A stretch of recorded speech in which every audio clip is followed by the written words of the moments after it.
Hi everyone, welcome back to this session. In the previous session, we had discovered the problem statement for Adya Retail, which has, understood that the MBA freshers that they hire as deputy managers, at least, when you look at the employees at the AVP and above levels, the leaders in the organization, 40% of these employees had actually joined at a DM level into the organization. So the idea is that how can we get such performing employees at the deputy manager level, and who will perform and reach AVP and above leadership levels in a decade or so. And of course, they will also stick with the organization.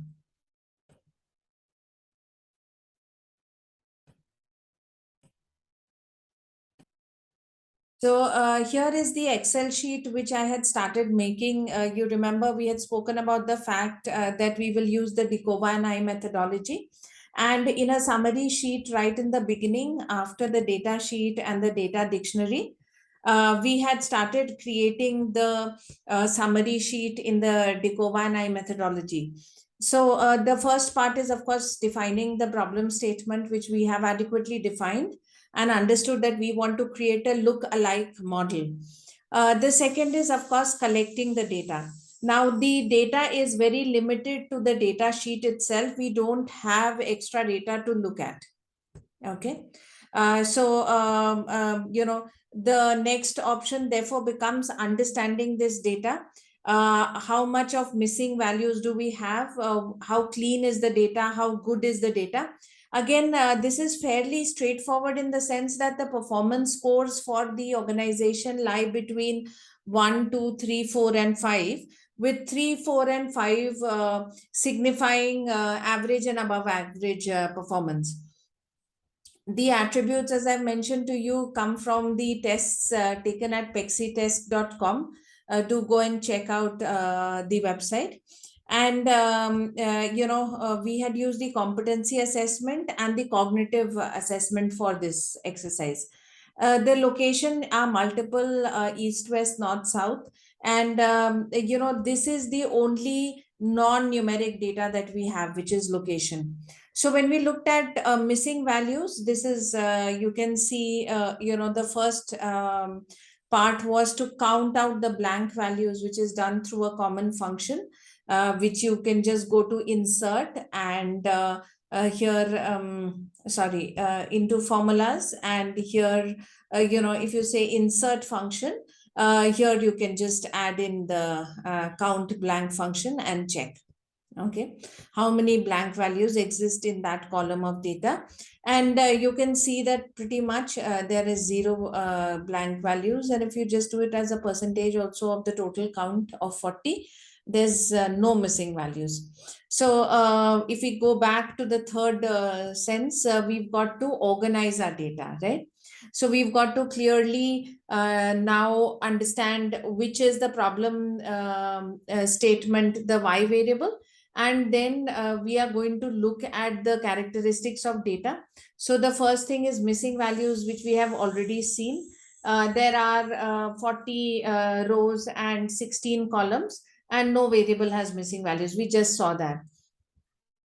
When we look at outliers, we see the Y value definitely has no outliers because it is very ordered, right? It is ordinal numbers and there is an order maintained. So 1 is less than 2, 2 is less than 3, 3 is less than 4, 4 is less than 5, 5 is the maximum you can get. He's the best performer.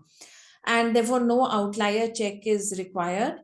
And therefore, we can conclude that this whole data set can be used for analysis. The third check we often do under organize is the dummy value variable creation. So here we know that location is a character variable with 7 options. So this we have to convert to dummy variables. Dummy variables are nothing but representative variables for character variables in numeric form. So here you can see that we've just looked at all the 7 variables that we have, 7 options we have under the variable location. and we have created the values out here. Okay. So let's just see it.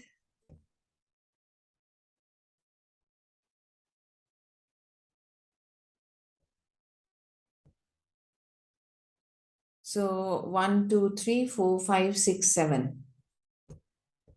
1, 2, 3, 4, 5, 6. So why did we not create the seventh? Would be your question, right?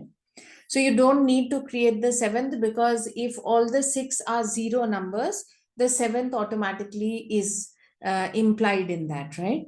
So generally you do n minus one variable creation when you are looking at a numeric, a non-numeric data, converting a non-numeric data into numerics.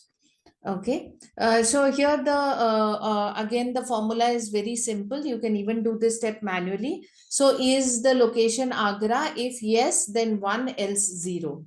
Okay, is the location Chennai? So you will notice that actually if it is Agra, then it cannot be any other location, right? So it's 0 for every other formula. Okay, then you will notice I have created two derived variables, right? One is the total score, which is the sum of the candidate score across all the variables tested, and one is the average score. Okay, so these are very simple. I have just summed up the value. You can manually sum it, or you can use the sum formula. And here you can see that I have created an average score for all the scores or the variables which were used in the test. Okay, so here you can see that I have a data set where all my variables are numeric except location, which I will drop as I go forward. Okay, so just to understand some more about the total score, that should I do something else on the total score data?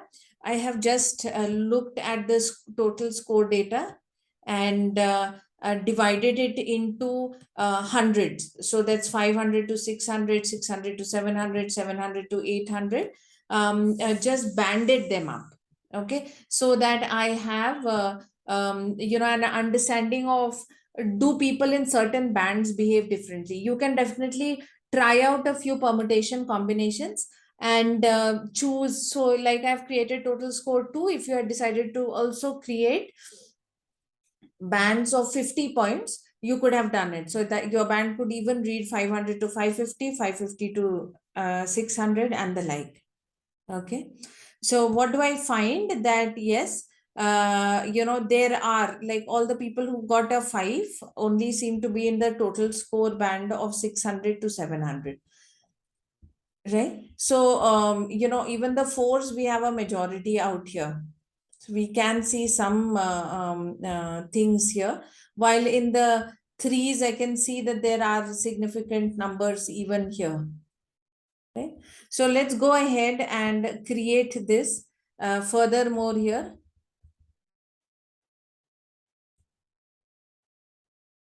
So this is how the data is looking, right?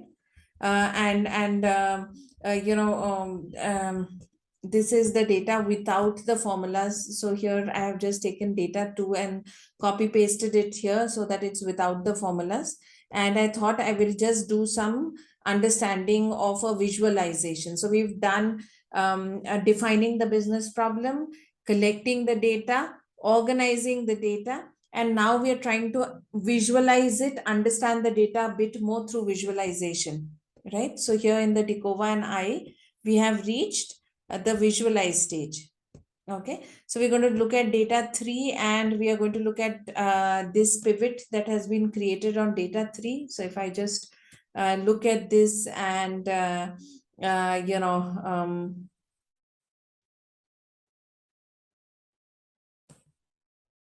sorry, so I can see this is there on total score 2, right? The data total score 2, and data total score 3 is actually a copy paste of total score 2. So I look at the visual that I have created, that I have done. Actually, I have divided it into performance score band 3, 4, 5, which we already know. These are the values of the performance score, and we have looked at the average total score and the average score that has come. Okay. Sorry, this is just the total score, not the average total score. This is the total score. Okay, sorry. Yeah, this is right. For all the customers, what is the average of the total score? If I could look at it in that band, what is the average of the customers? And this is the average values. Okay, in that band. So we see that the average doesn't show so much differentiation, so much granularity, because already it has been summarized earlier. Or reduced in size earlier, but here you can see that very clearly: 714, 705, 717, 710 is the overall score, right? We can see some movement here. Now, when we look at the count of the performance scores and the performance score band 4, 3, 4, and 5, we just look at the number of candidates in each. What we find is, again, this is how it looks, that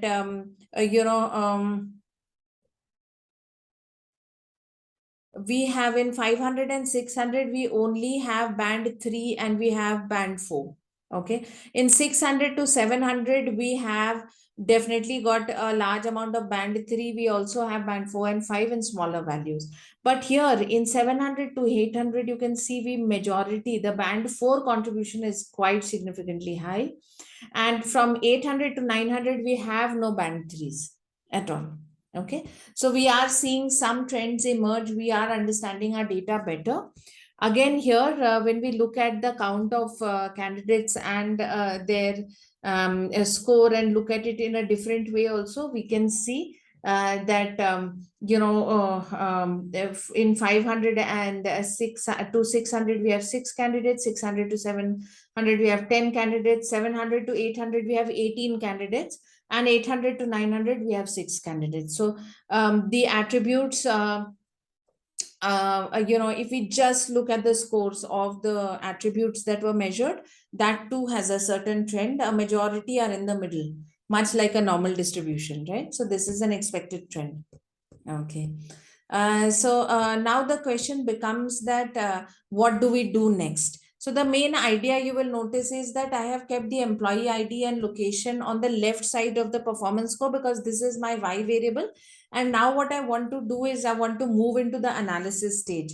So here I have already refer to data 3, the visual sheet. Here is the visualization sheet, and there is no absolute trend for total score and performance, though we did see that in different score bands, especially the lower and the highest score bands. In the lowest one, we didn't have any band 5. In the highest score bands, we had no band 3. Right, so that was the only thing which you can see is, like, say, was conclusive. So let's now look at doing the analytics part to it. Now, one of the most common things that you do is to understand the relationship between variables, like which variable influences the main variable that we are out here to analyze, which is my Y variable. So let's look at that. What we will run is the correlation on the data. Now, I have given, of course, the process to do it, and I will do it in front of you and show it to you also. In the data, under data, you have the data analysis tool pack. If you don't know how to enable the tool pack, it's pretty simple. Within file, you have options, and then there's add-ins. I'll share the link to a short tutorial on how to enable the analysis tool pack in your Excel. Okay, so I go here and I choose correlation and I say okay. So what is my input range? It is from the Y variable onwards. Now you can notice that all the data now here has only numeric information. I choose this entire data. I say there is labels in the first row, and where do I want to take out this outcome? I want it in a new worksheet. So I just say okay. Okay, and here you go. On the click of a button, I have the relationship between each of the variables. Since I kept the y variable first, you will notice that, this is a very easy way to take out the information for the y variable, because here we are predominantly here to understand what is influencing my y variable. Okay, so when I look at the correlation, I actually will show you how you can look at the correlation out here. This is my sheet. I can take out this data, okay, into out here. And as I said, this is the variables. This is my y variable, the performance score, and it is related 100% to itself. Okay, so if I want to just convert all of these into, just for my own understanding, I will just convert it into a 2-digit after the decimal.